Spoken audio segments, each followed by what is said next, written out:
Hi everyone, Rubthany Knows Tano here, the internet's busiest music nerd, and it's time for another edition of Great Albums, where I go over a series of records that have dropped in the past month or so.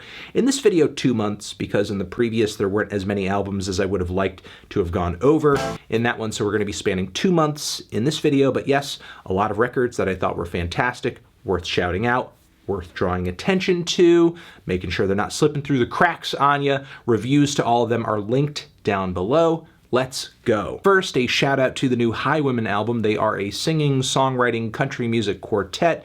They formed not too long ago, and even though each member has been seeing varying degrees of success in the industry, been in the industry for a different amount of years, basically have different songwriting styles to their name, they still effectively come together for a really great and impressive batch of tracks on this new record. I am loving it from front to back pretty much. A few songs were kind of duds in my opinion, and it's not exactly reinventing the wheel or anything, but again, good tunes, thoughtful lyrics, interesting song topics, great performances. Don't have a whole lot negative to say about this record. Obviously, it's really great, it's really great, it's really great. Give it a shot, and hopefully we hear more from the Highwomen in the future, sooner rather than later. Next, the new JPEGMAFIA record, All of My Heroes Are Cornballs. Definitely want to draw some attention to that, as Peggy pretty much kills it once again with another solid, glitchy, left field, experimental, slightly edgy album. This time around, I think that he has hit a bit more of an accessible pitch with a lot of melodies on this one, veering more toward the field of pop and R&B. Can definitely tell that some of that 2000s pop influence. I think some of you may remember he did that Backstreet Boys cover a little while ago, and there's also a TLC kind of interpolation on this new one over here. Anyway, I think that he hits a bit of a sweeter note on this record, and it kind of leads to some incredible high points. There's some other tracks that I thought were just okay, but for the most part, this is pound for pound nearly as solid as Veteran in my view. So loving this one, it's really good.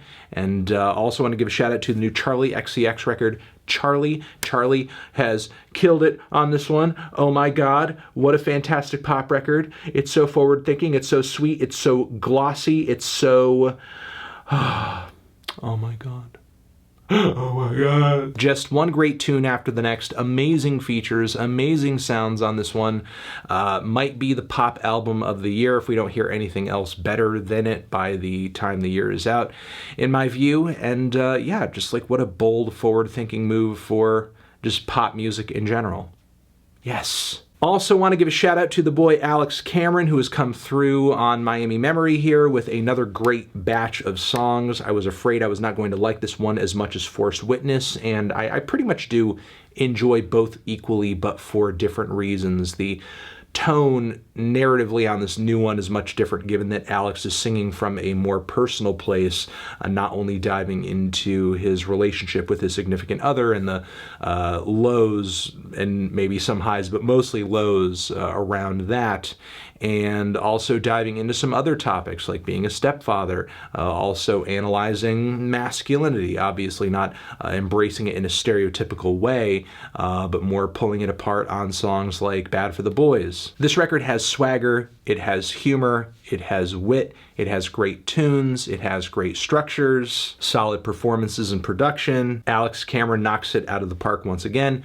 Go, go, go, go, go. Also want to quickly shout out the new Tropical Fuckstorm record. This art punk group has come through with a sophomore record that is just as enjoyable as their debut. It is gnarly, it is grim, it is esoteric, it is weirdly structured, it is oddly shaped, but also very visceral, badass, and creative. I don't think I need to go too deeply into how much I enjoyed the new Lana Del Rey record as well. Norman fucking Rockwell, easily her most mature project to date. The consistently lavish instrumentation is beautiful.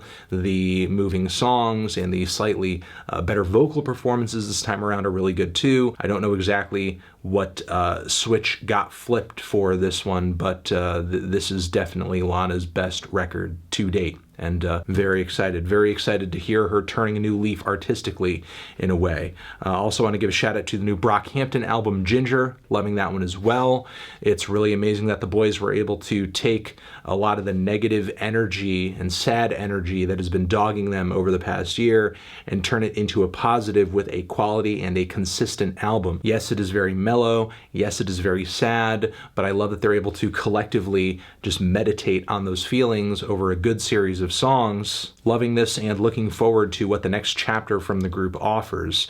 Also digging on the new King Gizzard and the Lizard Wizard album, Infest the Rat's Nest. The Australian garage punk psych outfit is back, but this time they are doing thrash metal, and it is with a somewhat sci-fi inspired concept that is essentially about killing the rich. So the performances on this thing are great. The guitar riffs are fantastic. They are hard-hitting. They are badass as hell. I think that, yeah, maybe there's some ideas on this thing that are pretty derivative, but the vocal, songwriting, concept, aesthetic of this record make it all stand out in the greater field of thrash metal, in my view, and it's certainly one of the better records to come out in this genre in a while, despite the fact that these guys are not typically a thrash metal band. And I'm just really happy that the group continues to stay experimenting, continues to stay adventurous. And finally, I'd like to shout out the new Rapsody project, Eve, which even though I don't see this record as consistent as her last, I do think she gets out of her shell a bit more, gets a bit more animated, and easily I think this record is one of the best executed concepts in the world of hip-hop this year too, with each song being in tribute to or inspired by a powerful black woman in the fields of either politics or art, entertainment. You can see exactly who each track is about just by looking at the track list. Much of the production on this one is great. Rapsody's rhymes also continue to be some of the best in the industry. And it's great to see that as her profile is growing, she's not shying away from interesting or challenging topics in her music. I think those are all the records I wanted to mention in this video. Again, all the reviews for them linked down below. Thank you for watching. Transition, have you given any of these albums a listen? Did you love them? Did you hate them? What would you rate them? You're the best, you're the best. What should I review next? Hit the like if you like. Please subscribe and please don't cry. Hit up our Patreon link down below to get some extra bonus monthly content. And we will see you in the next video. Anthony Fantano, forever.